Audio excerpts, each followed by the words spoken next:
Open the meeting. Pull my agenda up here. And has everyone had a chance to read over the agenda? Anyone have any other corrections or additions to it? No. Okay. Can I get a motion to accept the agenda as it stands? Make that motion. I'll second. Thank you, Kevin. All in favor? Aye. Just a quick personal question. When I have my agenda up on my screen, can you all still see me because my camera's on? Yes, yes. So if I itch my Yes. nose like I just did, you can all see that. Thank you. Yes. I won't do that again. All right. Did everyone have a chance to look over the minutes from the last meeting? Are Yes. there any other changes, corrections, or revisions that need to be made?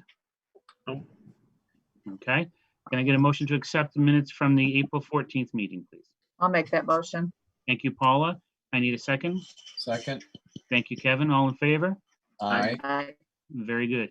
On to reports. Jessica, you're it this time around. I sent everybody a copy of my report already.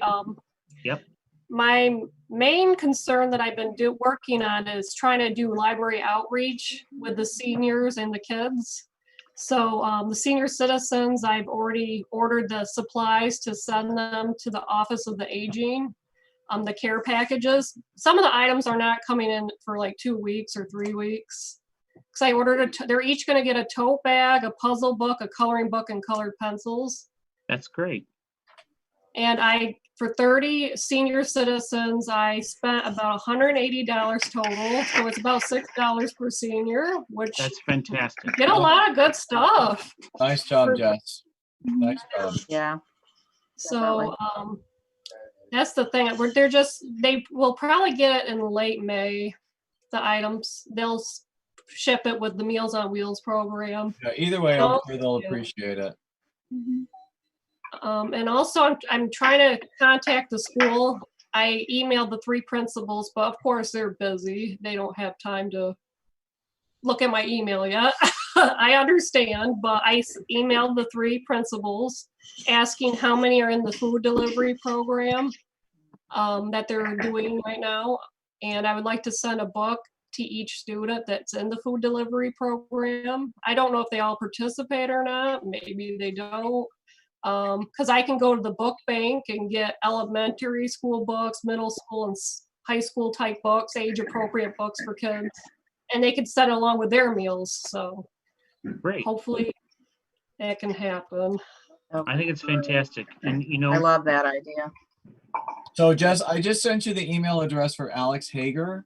If you email Alex, she can help you with that. Oh, okay. I would also imagine the pushback will be that they will want it for all the kids. Yeah. Just the kids that are getting meals. I know they're doing a delivery on Wednesday for new teaching materials. So if it does extend beyond the 15th, they'll do another one around that week in like 2 weeks. So keep that in mind. That would be good because I would like to get all the students. I know there's about 800 and some in the school. I have no idea. I just need to know how many kids are in the elementary, how many kids are total in the middle school, high school, and then get the books and send it either with the materials, supplies, or send it with the meals or I think there's about 172 in the middle school. Yeah, I just need to know how many are in each. Okay. Grade ranges. Right. well, and I think at this point we're going to have to plan on. I mean, I hear Kathy talking with her supervisor and all, and she's filling me in too because she knows the connection with the library. And if you listen to the governor's briefings, the schools aren't even going to be part of this phase 1, and they're not likely going to be part of the phase 2 because there's no way to keep the kids socially distant. So, and all of this isn't even going to start until after May 15th, which means the schools probably wouldn't even be able to reopen until the 15th of June, and there's no point at that point unless they plan on going. Yeah, I don't think they're going to call the kids back this year, other than maybe the seniors to try to have some cover, Right. semblance of it. But I do think they may call the teachers back to like prepare for distance learning in the fall and like what happens if flu season and COVID-19 comes. And so I think you may see teachers call back then. I don't think the kids are going back to school this year. No, No. no. Okay. So, Yeah, boys, no. so being prepared for that with the books is great, Jessica.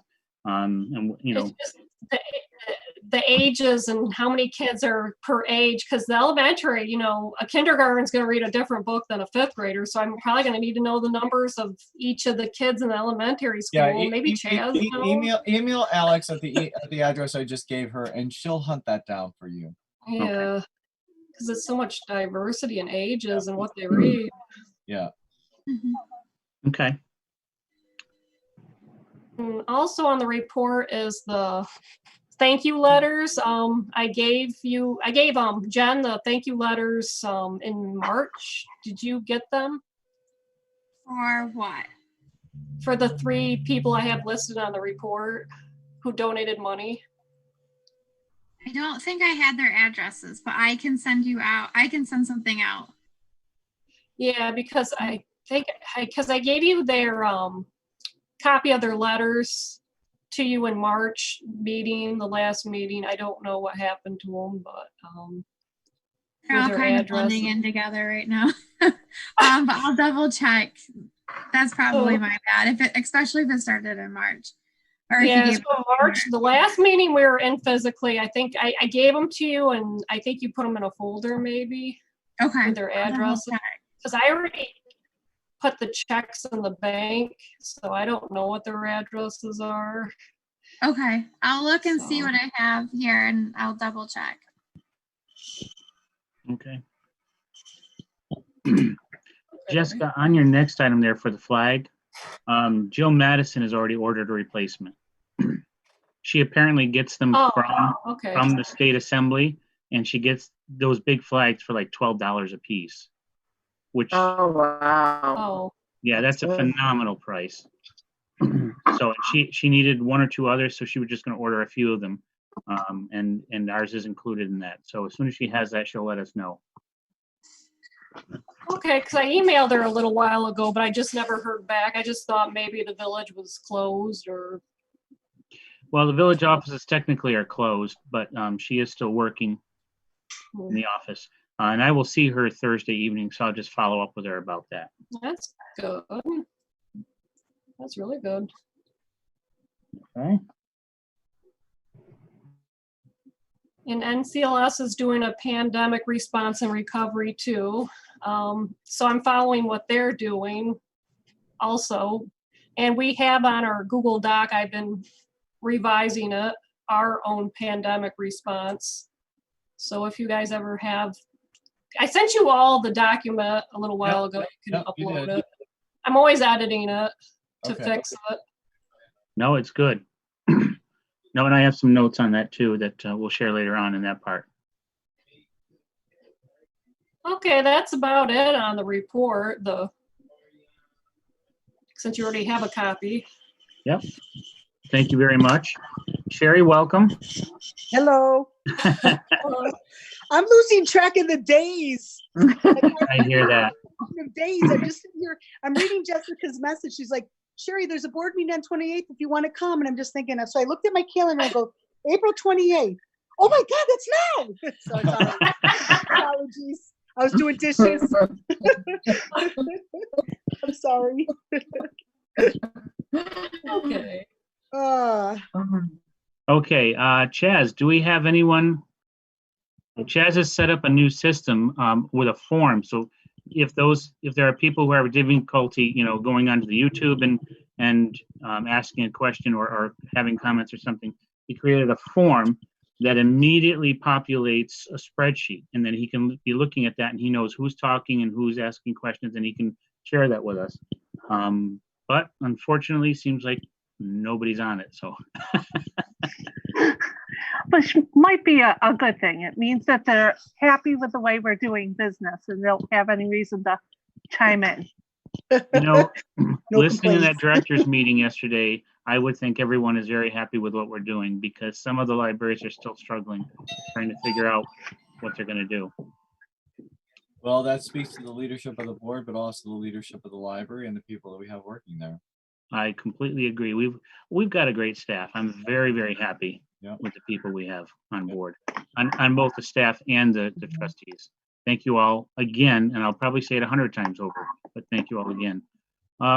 Let's see, do we have any correspondence or communications this time around? No, not lately. No bill, no nothing in the mail. I just checked the mail today, nothing. Just magazines and, Well, at least you're getting that's about something. it. There are days lately I've been wishing there was even just a bill, so I didn't feel like I was wasting a trip to the post office. That is You'd be desperate. alone, Jim. No news is good news. Right. All right, on to our old business. Other than the pandemic team, there's really been nothing we've been actively pursuing, so there's no actionable items that need to be addressed. Kevin, how about our capital project? Any update on that?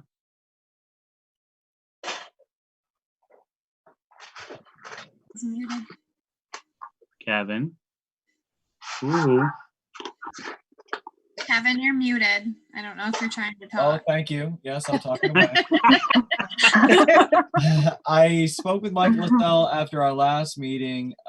He is still working with one of the vendors to try to get the pricing down, and we think that we should be in good shape for our meeting in 2 weeks to make a formal recommendation and to move forward. no, good. That's one of the things the governor's going to open up first in his Yes, first I know. phase I is saw that. construction and manufacturing. So Yeah. maybe we can get things rolling on that. It'd be a good time when no one's going to want to be there I know, parking. right? When there's nobody in the parking lot. Yeah. Okay. On to Kevin. Do we have anything more on the endowment fund at this time? No, not right now.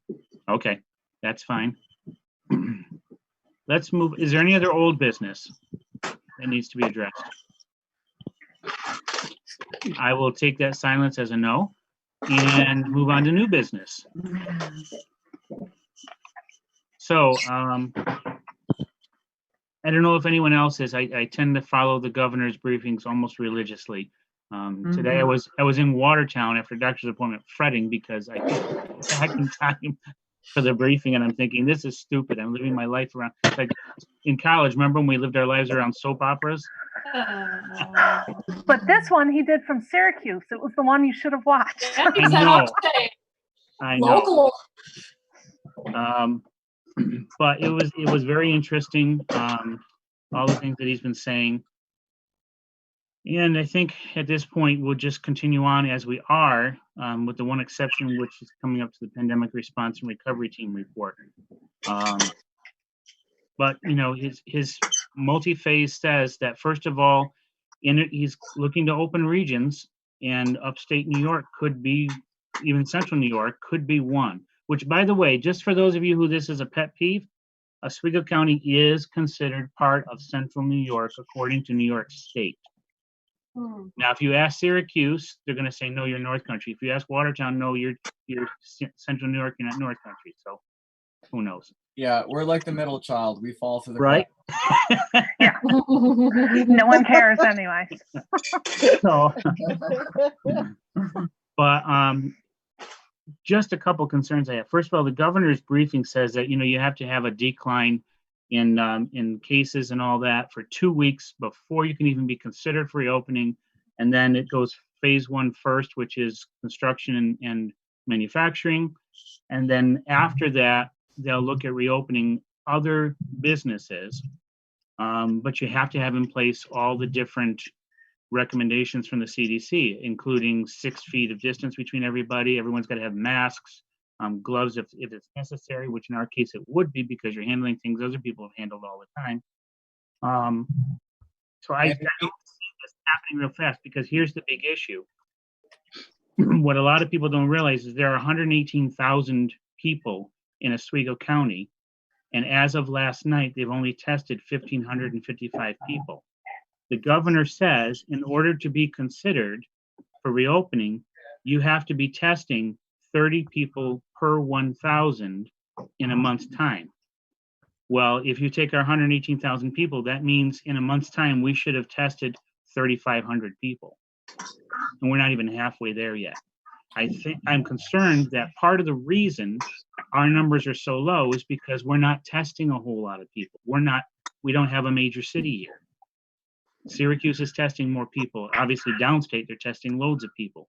But it's because in cities, they have a harder time to keep people apart. And so they're more adamant about that. Plus, in a lot of cases, they're only testing people who show signs or symptoms. Right. And a lot of people. What's that? I believe also Oswego County is only testing one family member. Yes. They're not, in the case, I believe there's a case in Pulaski, someone passed away, they tested a different person. They didn't test the person that passed away, so it's a very big gray area. Oswego County is keeping their numbers down because they're not testing everyone. And Well, I think that it come bite them in the butt. The good thing about Oswego County is that every single person that they've tested because of travel. Right. And all of those people self-isolated before they were tested. So fortunately, what I understand is that all the positive cases in Oswego County came from people who traveled outside Oswego County.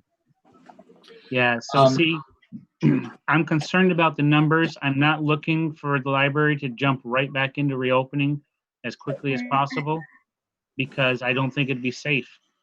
Well, one thing we are going to have to do, and I just wanted to mention this, I think we have to buy a thermometer, because if you look at what the governor said, that in order for places of business to open, they have to have an internal plan for how they're monitoring their employees to make sure that they're driving to work not having symptoms of COVID-19.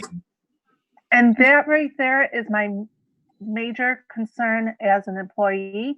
I am not a nurse, and I do not feel comfortable telling another citizen that they have to allow me to take their temperature. This is for employees. This is just for employees. The business owner just has to take the temperature of the employees. Right. So I think we need to figure out what those requirements are going to be, because they're going to apply to any employer, no matter whether they're public or private, and just make sure that we have the necessary supplies and resources to do that. Okay. Because currently we don't own a thermometer right now. We have a first aid kit. I know, but that's what I'm thinking. That I know that you said we had gloves, even though it may take a while. Maybe we should order more. I don't know if we have masks and how many, and we should definitely order a thermometer. And we probably, for reliability purposes, should create a logbook so that as people come to work each day, we're logging their temp. We can prove that we've done what the governor says businesses need to do in order to reopen. And in that case, it should definitely be a forehead temperature, not No, it is. Yeah, it is. It's one. Yes. I'm not gonna. Yeah, those are about $80 or $90. They're pretty expensive. I'm not even gonna go there, Celestia. Well, somebody has to say it. I'm not dealing with a Dollar General thermometer here. Okay. I draw the line. Yeah, the forehead ones are about $80 or $90. They're pretty expensive. Yeah, I know, Jess. Remember the old black tape you had to put on your forehead and it changed colors? That's early 80s. That's a long time.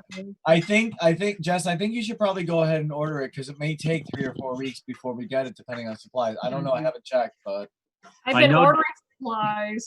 I know Jessica's already ordered masks and other things. Okay. But they won't. She had said they wouldn't be here until May. That's fine. I mean, but I just think, like, if it's going to take, if we need a thermometer in order to be part of that protocol, we should probably order that. Okay. I got 200 pairs of gloves in the mail today. I ordered 50 masks, disposable ones. We have tons of hand sanitizers. The only thing I need are wipes. Nobody has wipes anywhere. No, you can't find hand sanitizer in any store either. Online, they want for 60 wipes like $20. I'm not paying $20 for 60 wipes. They'll No. last like 2 days. Is there a recommendation from the NCLS on how to sanitize the books properly when we get them back? Is there a proper procedure for that or material? I could probably, I have some, I bought some rubbing alcohol too and mix it with water and maybe spray the plastic cover. We have some sort of sprays, don't we? Like Lysol sprays or whatever, and we can use like paper towels. Or- Jennifer, as far as the NCLS recommendations, I believe they're still looking into it and waiting for their contacts to say how we're supposed to sanitize books. As of now, I believe they're saying anything that gets returned needs to go into like a quarantine for 3 days before it can be shelved. Right.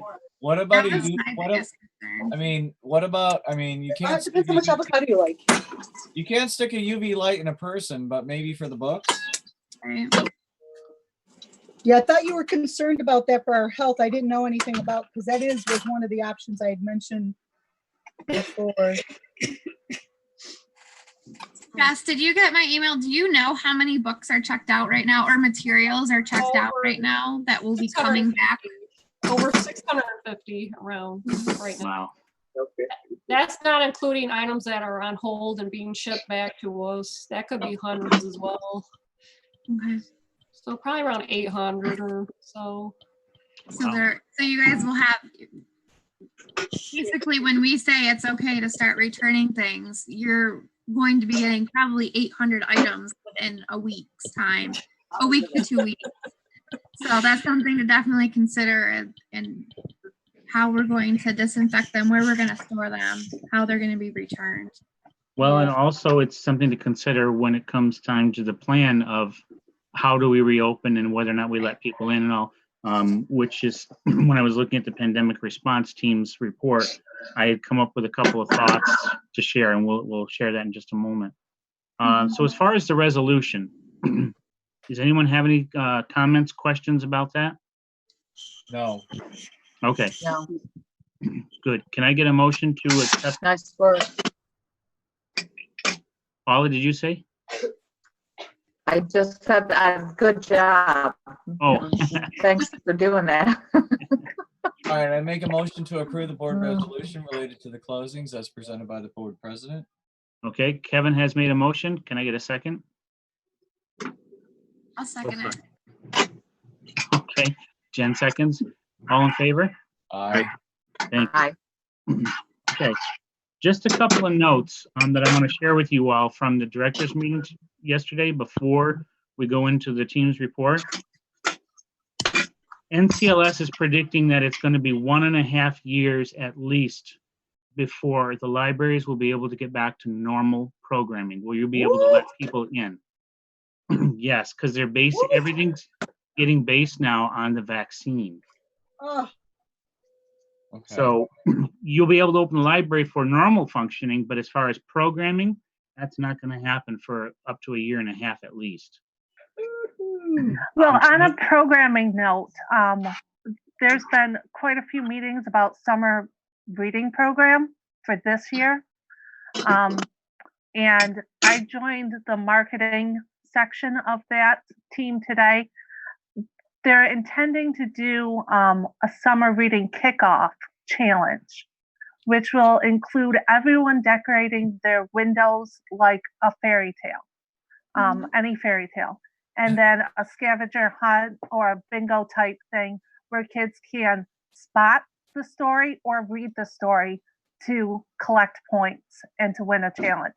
So that is going to be NCLS wide, 70 libraries basically, all doing that at the exact same moment, the end of June through the beginning of July. Okay. some Jess, of my moms have been raised a little concern about that. Only because I think what's bothering people is the lack, it's so impersonal. Like I'm just saying, I was talking with a mama today saying, hey, we're getting some summer reading ideas going, because she was wondering when we were going to open the library again. And I told her that it's indefinite right now. But I told her that this is a possibility. And she was like, that's not an interest to this particular mom. There wasn't, she's like, we kind of like the experience of coming to the library, like everybody, it's kind of personal when they come in and they see us. And so she wasn't very excited about the idea that it was going to be done digitally. But I just sharing that just because a couple of their moms just mentioned that to me. I don't like the idea that all my summer concerts are going to be canceled either, but I also, that's the way it has, it is. I mean, Oh, no, yeah. it stinks, but I think what we have the advantage of is that this library in particular is kind of leading the charge and coming up with innovative ideas, and we have the time to come up with something. How can we figure out to make the reading, how can we make it challenging? How can we make it different than a Zoom meeting or a Facebook Live, or what can we do to keep kids' interests? And, Right. that's kind of the challenge I think that maybe we pose to you guys. Yeah, we are addressing We got that. some as weeks a- to do it. Well, you're going to find that not everyone's going to be happy with what's going on. Oh, I get Mr. that. Lincoln was correct. You're not going to please all the people all the time. Nope. So someone's not going to be thrilled. But as there is a Jennifer said, plan. this gives us time to come up with more innovative online programming, because if we assume that NCLS is correct, that we're not going to be able to get back to regular group programming for a year and a half, now is the time to start coming up with new ideas and new things that we can do online and utilizing that more. Mhm. Oh, yeah. The great thing is this might mean more outreach once the library is able to open back to full programming. We may still offer online programs because it's further outreach, to other people. And it's great outreach in the wintertime because this was a very mild winter, but we've had some that are just nasty all from December right through March, and people can't get to programs. So if we could do things like that, it'd be great. Some other things to consider. NCLS is telling everyone that the libraries could see a 50% cut in state funding. Woohoo. 50%. On top of that, you may also see a decrease. Sorry, Jim, that's going to affect mostly capital funding. Is that correct?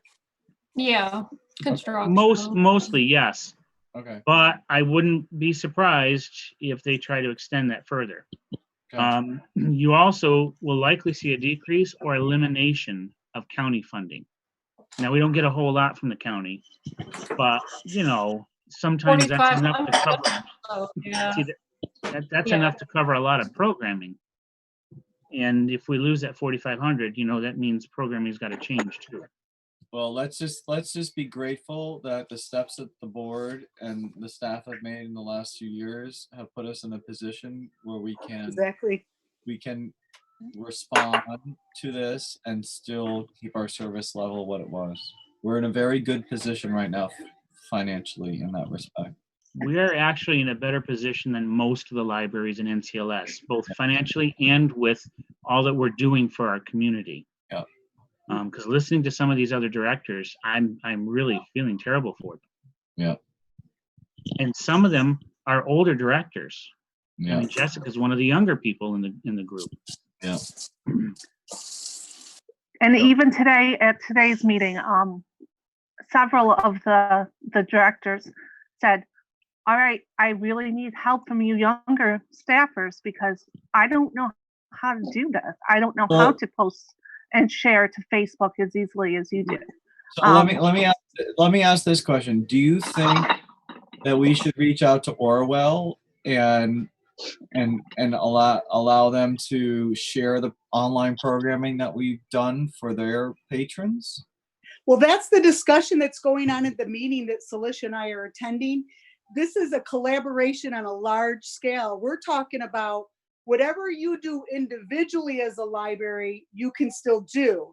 And at the same time, we can access one another's story, their story out or their outreach for the summer as well. So We're talking like it's like a buffet. Like you can see what we're doing and you can do that. And then you can also, we're going to interconnect with the other libraries so that you have a lot of choices. A lot of programming choices. So basically what NCLS is hoping to do is to create a calendar where if you are a library patron of any library in the system, you can go on and see Sandy Creek is offering this today. And later this afternoon, Cape Vincent is offering this program. And so you can see it consistently. So you don't have to just tune into what's happening out of your tiny little library. Okay. And some people already paid for like programming like we do. You know how when you have somebody come to your library to, you know, bang off this, you know, the summer reading. Some people have already paid for that. And so they're saying that that service might still be provided online. So that's going to benefit. They're saying they're going to share that with everybody then, since they've already paid for it and they don't want to lose the money. So again, everyone's just really pulling Yeah, together. Oswego mentioned that several Yeah. times today. Pulling together and just really making this work for everybody. And that's Good. the mindset right now. Good. It's just, That's good to hear. It's good. Was someone from Orwell sitting in that meeting? Do you know? no, I don't think so. no, I didn't see her. Is Elizabeth? Leona was there. Oh, yeah. I know Yeah. Leona was there. Who is Orwell, Jess? Elizabeth? What? Yeah, Elizabeth Gondak. No, Elizabeth wasn't there. Okay. Maybe it's not a bad idea because Orwell is in our school district, so it's still kind of our Sure. service area as well, even though they have their own little version of a library. Maybe we need to, I'm sorry, that was rude. I didn't mean that the way that came out. No, I know what you meant. Yeah. But I think it's worth reaching out to them and saying, hey, look, we've already got this going on. If you'd like to be a part of it, you know, that's we'd love to have you join us. Yeah, how and can offer we, this to your how community. can we work together to service the needs of the popular, you know, of the population we care? This is one of the benefits of this, I could say, about the COVID, is just that it's really making the libraries come together on this initiative. And I just think it's a positive thing. It's like you say, we get to branch with libraries that may not normally have similar funding or monies to do things. Right. And so this crosses all those barriers. And that's what's kind of nice about it.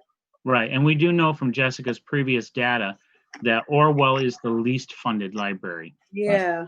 No, I think this is a great to be. I actually think they're in danger of being shut down, so I think we should reach out and help them in Yeah. whatever way we Well, can. let's be honest, we've been wondering why they haven't been shut down by now, right? Oh, Right. yeah. So, I mean, But remember, they service our students, so it's in That's our right. best interest to Right. do what we can within our, within the constraints of our budget, to guide them and assist them in whatever way we can. that's right, because it can be an extension of our outreach. Exactly. So, Maybe we can work together with summer reading program, like have us, Orwell and Sadie Creek purchase like crafts from Oriental Trading, buy books, and then have people in their cars pick up the care packages, like the milk program Yeah, they're doing. that seems to be the Kind of. trend for summer reading Yeah. program is make and takes They can take, that also yeah. include a book. But also, Jess, Um, if you knew how many people and what the postage is, I could probably find you the money to mail things out instead of people. Because Oh, it would wow. be just good to have, people come in their cars with young kids that want to participate in the summer reading program. I'm sure there's going to be a few that have nothing to do with the reading program, but they just want free stuff. But Doesn't matter as long as Doesn't they read it, matter. who cares? As long as they Yeah. read. as long as they want to, I don't care. Just take it. Like we'll fill it with like books, like little rubber duckies and little supplies because we already have it. We ordered it. We got it in the mail, the summer reading program stuff. So just fill their baggies because we got plastic bags. So Still think, use them. think, that's right. think creatively about that, because there's a couple local businesses that would probably be interested in some donations to help make the summer reading program a success. So even if it's just we mail things out, think about what you might. So you and Sherry, think about creatively what you might need for that to run a summer reading program and the circumstances that we're in, and let me help you find the money to make that possible. The make Okay. it There are also some real ideas on how to keep, because kids do love coming to the library. I know it Yeah. doesn't sound Oh, like it in I- the mainstream media, but they do love coming to the library. So there's a lot of talk about putting sidewalk chalk out for kids to decorate the sidewalk, have a sidewalk art contest going on, things like that that can still tie into the fairy tale theme of the year. Some possible story walks. There's considerations about if that would be over the limit of how many people could be in one place at one time. But if you have a family moving through the story walk, that's maybe not as interactive as a whole group of kids. moving Are to there, one. let me, a random question. Are there books that you might put on the summer reading program that are local or have to do with local places or people? I ask because my company, we have a program now where I can give away a certain amount of consulting and services for free. So I'm just wondering if there's something that my digital team can do to help make the summer reading program something unique in the area of distance learning. Well, you will have to give us a minute to think on that. Yeah. By the next meeting, if we're doing this like every 2 weeks, we should have a little bit more ideas, because this is kind of a little sudden for us. And so because we are collaborating with a lot of libraries, I think we can get back to you on that, because Okay. I agree. I wanted to make, I want us to be able to have an impact, on our community still. And so now it's just making me reverse gears, because, I had planning one way, and now this is throwing us for a loop. This is putting us in a whole different arena. Right. So yeah, this is food for thought for us. Definitely, Okay. Kevin. We'll have to see what we Okay. need. I think what it is we got to figure out what we need or what we can do. Right. I think that's the hard part. We don't really have all the parameters or boundaries yet either, because they keep changing, so we're just like, 1 minute we're like, no, 1 minute we're like, maybe, so. Okay. I asked the question of, should the outreach be like a committee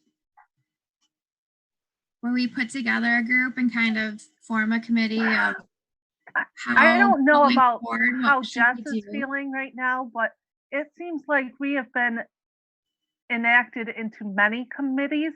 Mhm. And at this point, my husband says, "Why are you telling me you've got 3 meetings today when you've only got 1 job?" I'm like, because I'm low man on the totem pole. I don't get to set the meeting schedule. So, it seems like it's been constant. And I know Jessica's in even more committees than I've been taking part in. She's got to be constantly involved. I guess the point that I'm trying to make is think as wild and as wide as you want to. Okay. And let's talk about that at the next meeting, because I know there are 2 businesses in Pulaski. I own a business. There are other people that are willing to help make this happen. So just come up with the craziest ideas you have, and let's talk about it at the next meeting. I offer this. How about, instead of taking up time in a board meeting, would you all like to meet like before the meeting, say at 5 or 5:30? Yeah, I'm happy to do that. And go through all those things, and then we'll go into the board meeting at 6. Yeah. And that way we won't take time during the board meeting for things like this. Because I think it's all great ideas, but I think you're going to generate an awful lot of discussion, and you're going to need more time than a board meeting can allow. Yeah, definitely. So, Jessica, Celeste, Sherry, and Kevin, I'll leave that up to you guys when you want to get together and talk about that. So just let me know. And the only other thing, like, this is my own personal thing. Anything we can do for seniors. Yes. I would really like us to do as much as we can. Maybe we could do curbside pickup for them too. One of the days we'll set an hour aside, and So we're delivering meals to them every 2 weeks. I would love to deliver. So we're delivering meals to them every 2 weeks. So we can make that happen. They are Jessica, starting to ask too.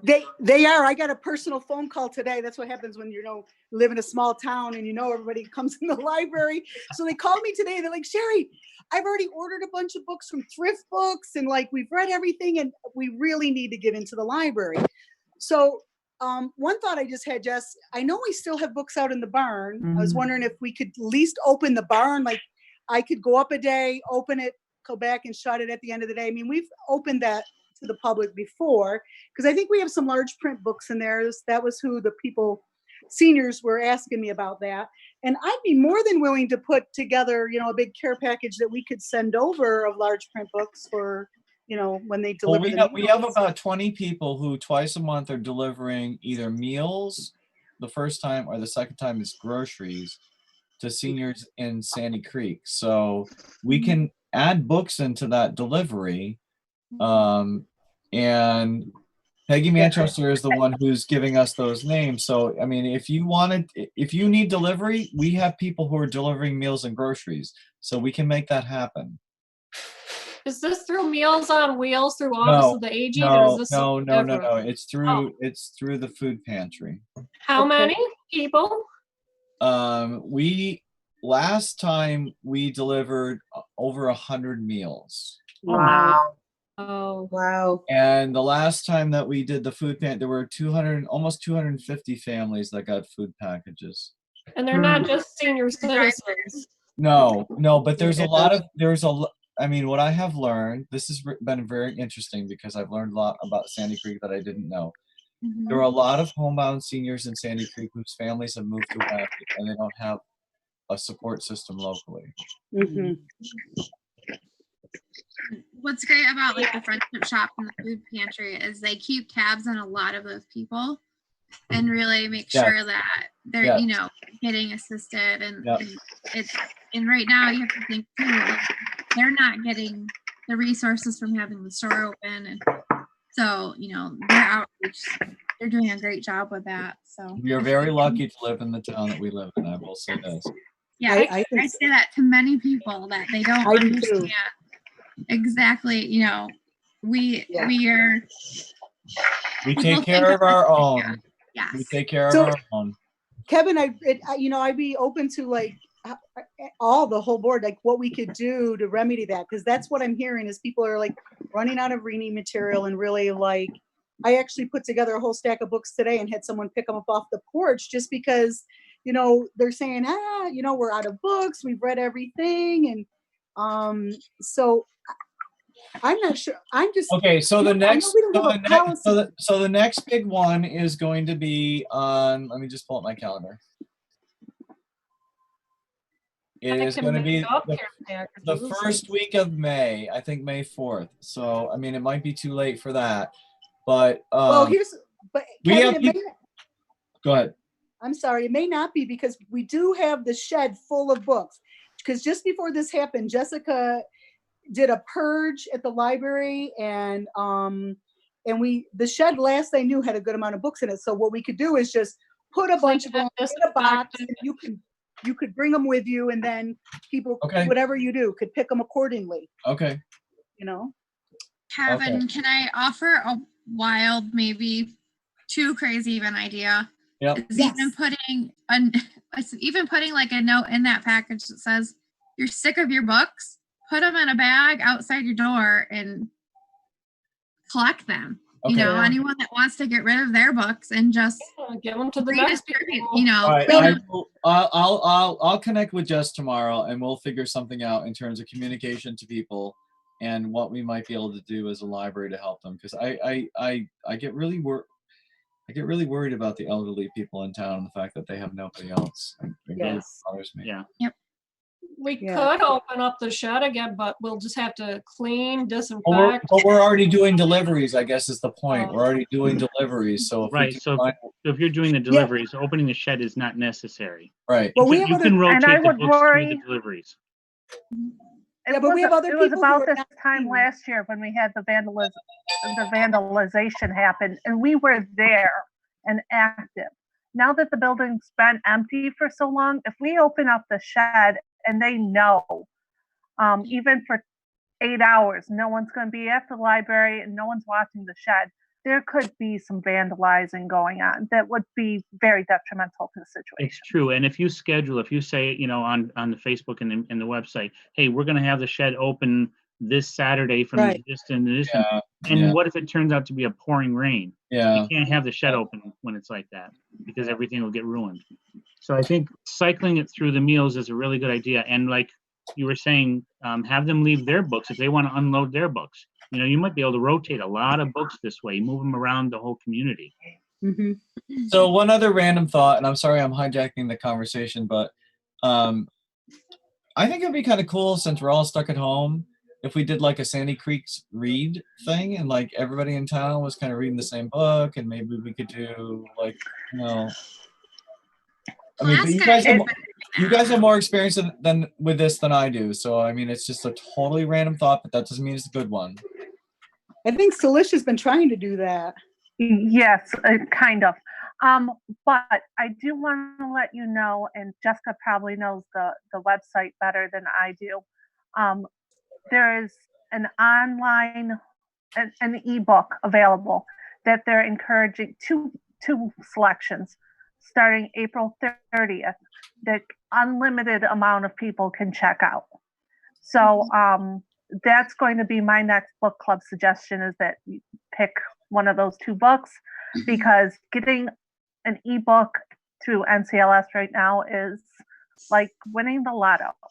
It really is. I reserved mine a couple weeks ago and it just popped up. Is Exactly. that on the website, Celicia? Those two books? It was forwarded. We talked about it in yesterday's meeting. I think I was in the meeting yesterday. And the notes came through today. So I will have the link, and I will make it available to the public starting on around the 30th of the month. Thank you. Okay, so on to the team report. I liked everything Okay. that you all came up with. It's fantastic. It's very thorough. I like the fact that you are looking at every possibility. For example, when books come back in, how they come in, and you set up a plan for each method of books coming back into the library. It's very thorough. One thing I'd like to see too is more about what you're expecting from the individual patrons when they come into the building, and what the staff is going to be doing. For example, when I have to write up security for a door opening, I write up all the hardware that goes into that door opening. I have to write a description of operation, and I basically have to think of every different way someone would use that door, and put a sentence in there about how that door would be used and how they would get through that door. And there's so many different ways, especially when you start including electronic hardware. So I have to look at all of them. And I think that's what will help fill this plan out even more, is if we detail what's going to be expected of the staff and the patrons when the building is open. For example, the staff will have to wear masks at all times. Patrons will be expected to wear a mask. Can we force them to wear a mask? You cannot force anyone to wear a mask. But you do have the right to say, someone appears to be sick, you do have the right to say, we would rather that you weren't here at this time. You know, you just have to be very, very careful about it. Because we are a public building, we are a municipal organization. You run that fine line of when you're excluding someone versus protecting everybody else inside. But one thing I was thinking about is, one way to get reopened is the governor wants each business to come up with an actual plan, a step-by-step plan of what you're going to do. And that's why we need to, draft what the staff and the patrons are going to expect it, because that'll have to be in that plan. They're going to look for a very detailed plan. One of the things I was thinking is actually come up with a step-by-step one. In other words, we do this very, very gradually. One of the things I've liked about the governor right now, I've not always been a fan, but he's been a very good leader in all this, and he's being cautious. He's erring on the side of caution. So, for example, part of the step-by-step plan could say, first, the first phase is the building is closed to the public, but we will still allow online checkouts with curbside pickup and book drop returns.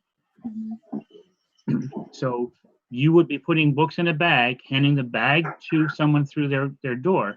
But if they want to bring books back, they have to put them in the book drop. That cuts down how many times you all have to handle a book. Okay, we run that for 2 weeks.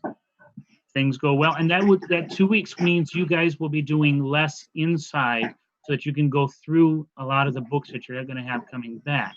That'll free up some of your time to go through them and disinfect them and quarantine them and do everything you need to do to get them back available again.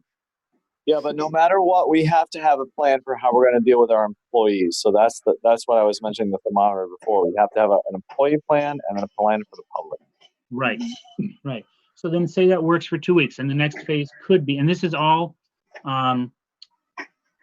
conjecture. I mean, the team can come up with their own multi-phase plan.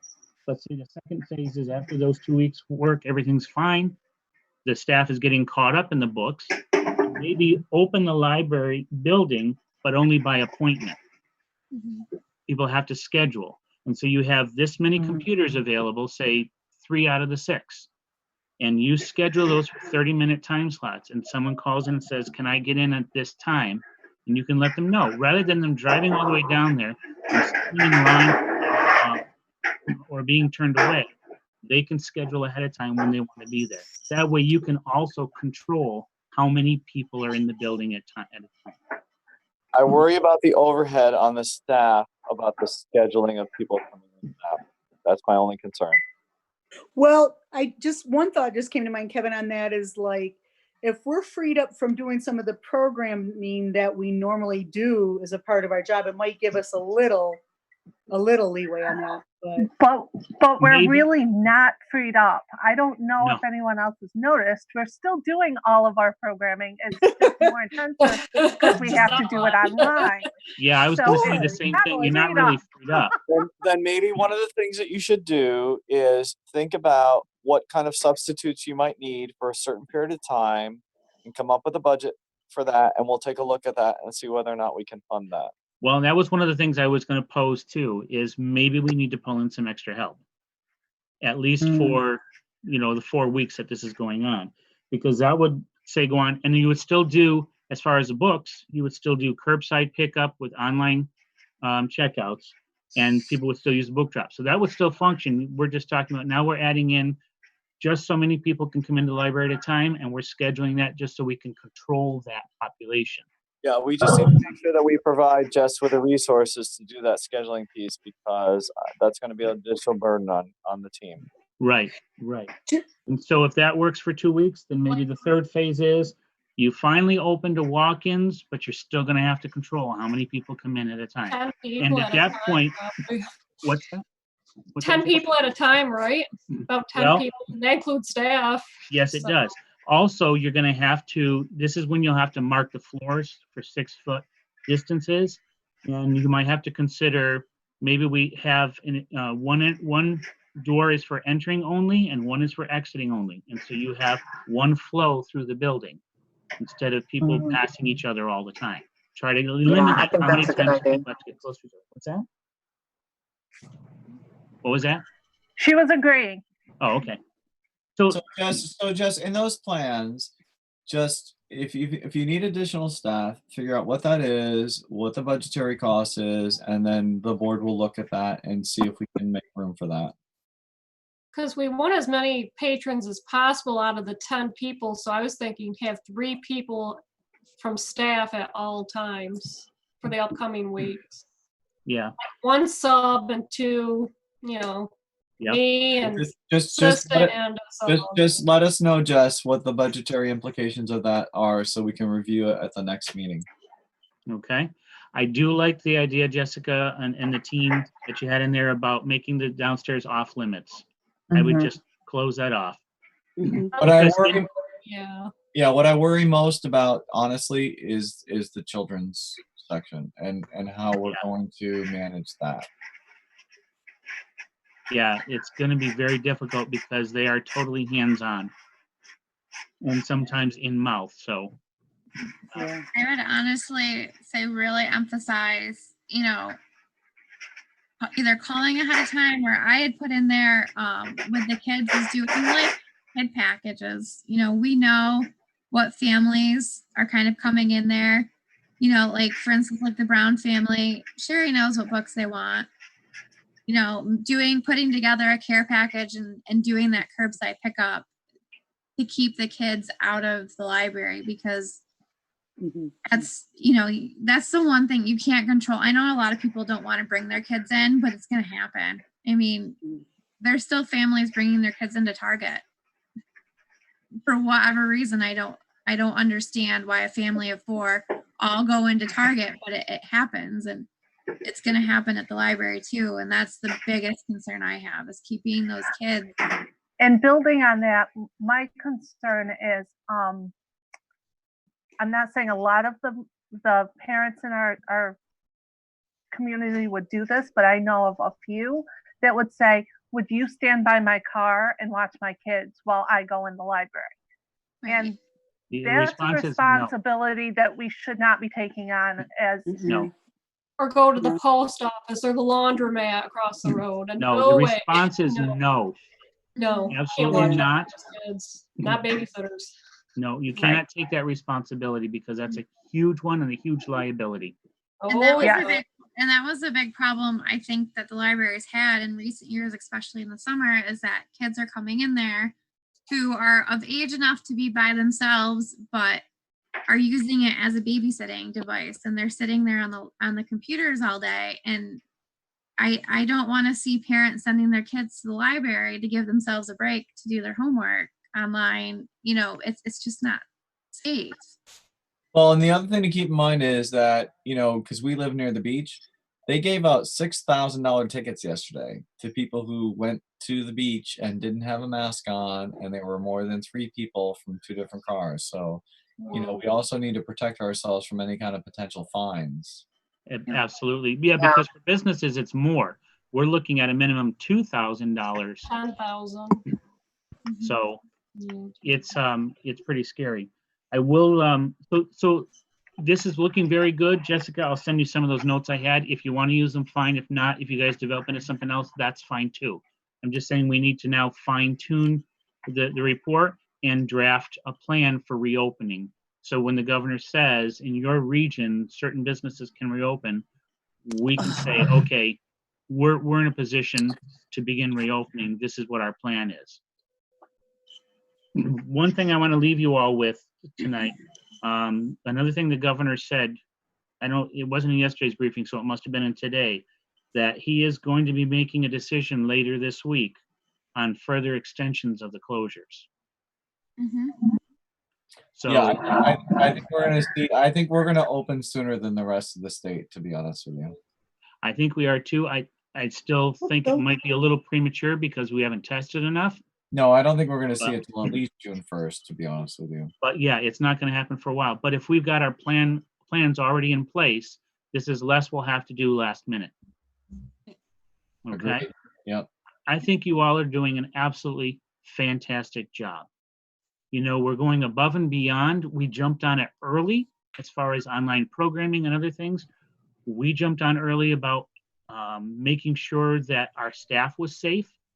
I mean, we tried to keep the library open as long as we could, but once we realized it was no longer going to be safe, we closed it right down. And we allowed people to come in and take out as many books as they wanted to. Before we did that, we did some fantastic things that other libraries haven't done. And I'm not in competition with other libraries. I'm just saying, for one of the tiniest damn libraries in all of NCLS, they're one of the most fantastic ones. I totally agree. Me Because too. one big thing that Suzanne kept saying in the NCLS meeting yesterday is we have to get into the mindset of what does our community need right now? What can we provide that our community needs right now? We're already there. I mean, obviously there are more things we can discover that our community needs that we can provide, but I think we're doing a fantastic job. And by the way, posting the milk giveaway, I think that's awesome. The more community news we can post on our page to share with people, we might become the community news site. Hey, that's a service to the community. This is the way I thought about it. It was information that our community needed. As a library, we're supposed to disseminate information. So to me, it was a library. It was something that we should have been sharing. We all know that there's been a lot of people involved in the milk program, getting it up and running. It was a group effort that I had no part in. And I will say that clearly. All I did was design a cute graphic that would stand out on Facebook, because the post that was shared by Are you going to share the Friendship Shop- numbers? Are you going to share the numbers? Please well, do. Please do. I don't- It's a little I don't bragging on have- Celicia's part, but she deserves it. I want you to hear this information. I don't have all the numbers in front of me, but the Friendship Shop had the post up for about 3 days and had about 84 shares. They had no photo. Yesterday, Bill Barclay's office posted it for about 3 hours. Now, he's got a Facebook following of about 2,800 people. We have a Facebook following of 400. In 3 hours, he got about 84 shares. In 24 hours, our library post has been shared 389 times. So it's reached everyone it needs to reach. Basically, it was 1 share per gallon of milk available for the giveaway. Unfortunately, I don't get information from anybody. I get a call from the school saying, this is when the milk giveaway is going to be. I shared that information that I had, and I had not been made aware that Pulaski was running one at the same time. When I got that information, I updated the post, but the graphic didn't change. So Well, Pulaski, we have, the school did their own graphic. We did that for them. And the nice thing is that I think it's purposely done at the same time, so you don't have that overlap.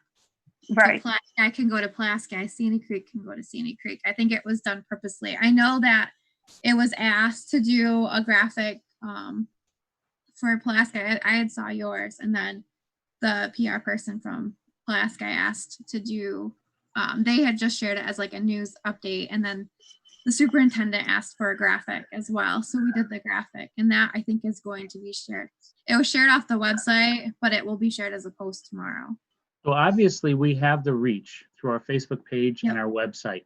And we had talked before about how the library was becoming the community center, the hub of the community.